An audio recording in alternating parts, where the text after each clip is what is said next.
said. President Trump yesterday confirmed the death of ISIS leader Abu Bakr al-Baghdadi following a raid this weekend in northwestern Syria by U.S. Special Operations Forces. President Trump teased the announcement in a tweet on Saturday night, writing, quote, "Something very big has just happened." Oh, my God. I know. Now, by the way, they had not confirmed that something worse. big had happened at the time. And as the Washington It's a clown show. Post points out, the White House script on the death of brutal terrorist Abu Bakr al-Baghdadi was short. But President Trump turned the somber announcement into a vivid 40-minute news conference that included bravado, detailed descriptions of military operations, questionable statements, and self-promotion. From the first day I came to office, and now we're getting close to 3 years, I would say, where's al-Baghdadi? I want al-Baghdadi. And we would kill terrorist leaders, but they were names I never heard of. They were names that weren't recognizable, and they weren't the big names. Some good ones, some important ones, but they weren't the big names. I kept saying, where's al-Baghdadi? And a couple of weeks ago, they were able to scope him out. You know, these people are very smart. They're not into the use of cell phones anymore. They're very technically brilliant. You know, they use the internet better than almost anybody in the world, perhaps other than Donald Trump. But they use the internet incredibly well. And what they've done with the internet through recruiting and everything, and that's why he died like a dog. He died like a coward. He was whimpering, screaming, and crying. And frankly, I think it's something that should be brought out so that his followers and all of these young kids that want to leave various countries, including the United States, they should see how he died. No. Admiral Stavridis, yeah, we'll get to the strategic importance of what we get to, but again, just underlining un-American language and the sound of tyrancy. Where do you begin? He died like a dog. He died like a coward, whimpering and screaming. It's just. Can you please explain to maybe 3 of Donald Trump's supporters who fist pump when they hear that, the downside of that, and why the 44 American presidents who preceded him did not talk about casualties on the war, even if they were the most heinous casualties like Osama bin Laden or you name it, our Japanese opponents at war or Nazis, why we didn't talk that way. Or Gaddafi in Libya, for example.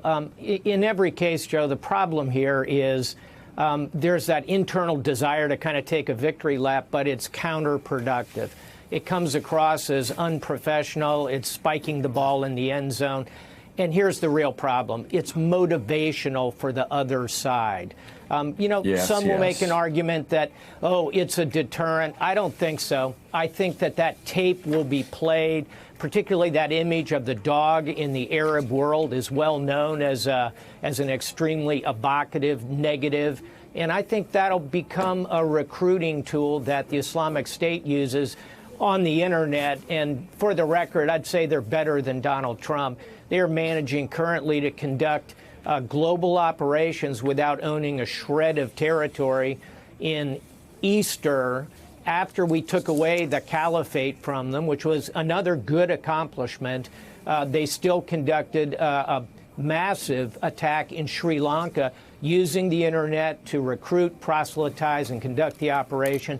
They will use this footage to motivate their followers to recruit more. It's really not how we want to play this. Well, it is actually on a much smaller level. It's what you call basically, you know, press clippings for locker rooms where somebody on the other side says something. You cut out the press clippings, you put it up, and you use it to inspire other people.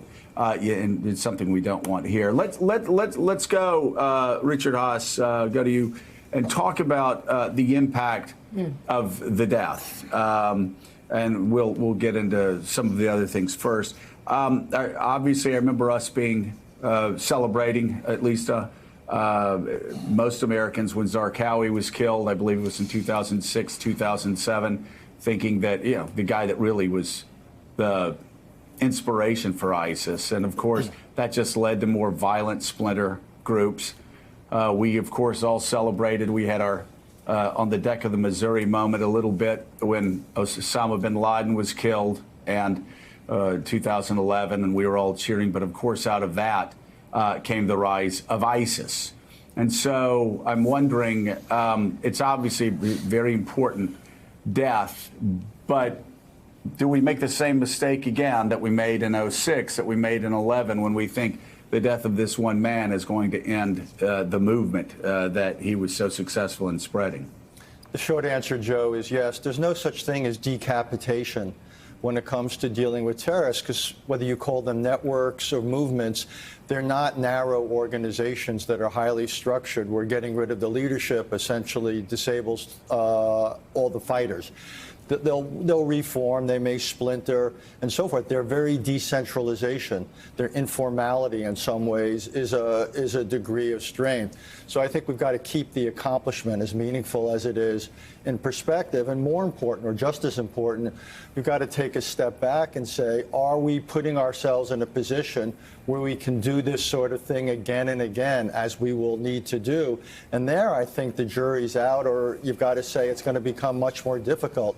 We're not going to have the forces on the ground collecting the intelligence. We're not going to have partners like the Syrian Kurds and other Kurds who are doing so much. There's still questions about the willingness of this administration to work closely with its own intelligence community.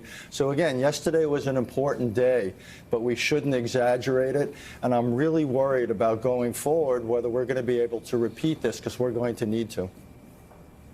Well, this foreign policy achievement, Mika, reportedly almost didn't happen. And it didn't happen because of Donald Trump's widely criticized foreign policy decision. Thanks for checking out MSNBC on YouTube, and make sure you subscribe to stay up to date on the day's biggest stories. And you can click on any of the videos around us to watch more from Morning Joe and MSNBC. Thanks so much for watching.